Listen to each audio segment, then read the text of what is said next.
For decades, Hollywood insiders whispered about it, but few understood the depth of the tension. It wasn't a loud feud, and it was never played out in public interviews or tabloid headlines. Yet those who worked closely within the industry knew the truth. He utterly hated Rob Reiner, and now, at last, the reason why has come into focus. Rob Reiner, born on March 6, 1947, entered Hollywood with something many never had: legacy. As the son of legendary comedian and director Carl Reiner, Rob grew up surrounded by writers, performers, and creators who shaped American entertainment. His early fame came from acting, most memorably as Meathead on All in the Family. But it was behind the camera where Reiner truly made his mark, directing iconic films like This Is Spinal Tap, Stand By Me, The Princess Bride, and A Few Good Men.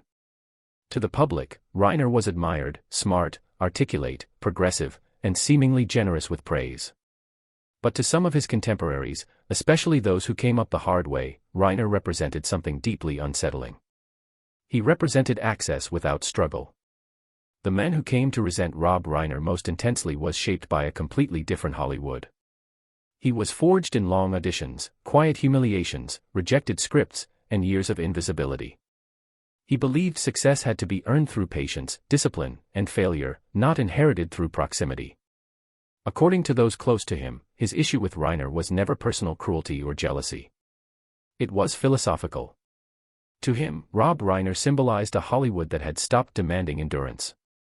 "You didn't bleed for it," he reportedly said once. "You were invited." What fueled the resentment was not Reiner's talent, because even his harshest critics admitted Reiner was capable and intelligent, but the ease with which doors opened for him.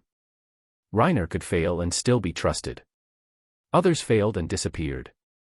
In the old studio mindset, survival meant proving yourself repeatedly. Directors were expected to suffer for authority. Reiner, by contrast, moved effortlessly from actor to director, supported by relationships that smoothed every transition. To someone who clawed his way upward, that felt unfair, almost insulting. The tension grew stronger as Reiner's influence expanded. His films weren't just successful, they were celebrated as culturally important. He became known not only as a filmmaker, but as a moral voice, someone unafraid to speak politically and publicly. That visibility irritated his critic deeply. "He didn't just direct films," the actor once muttered. "He lectured." What truly hardened the animosity was Reiner's confidence. He spoke with certainty, often framing his worldview as obvious, correct, and enlightened. For someone who believed art should ask questions rather than answer them, this felt arrogant. Hollywood spotlight sources say the resentment peaked during industry gatherings, where Reiner was praised as a champion of authenticity and truth. The irony, in his rival's mind, was unbearable. "You can't preach honesty if you never stood in the rain," he said. There was also a generational clash. Reiner came of age during a time when Hollywood began shifting from stoic masculinity to expressive intellect. The older guard valued restraint. Reiner embraced commentary. To one man, that felt like replacing depth with declarations. Behind closed doors, the criticism became sharper. "He directs people who act," the actor reportedly said. "I come from a time when acting was survival." Yet even in his bitterness, he never denied Reiner's accomplishments. What he denied was the myth around them.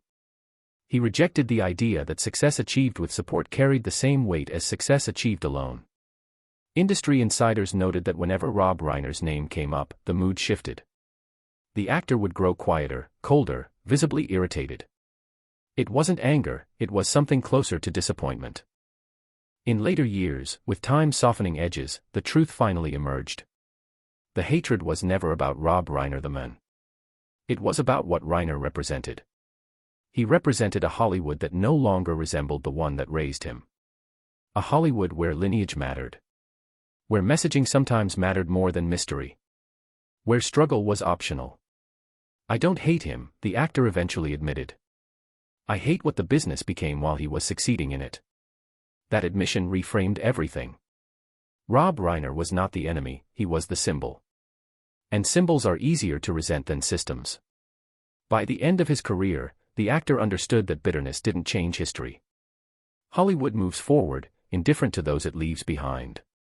Reiner adapted. Others endured.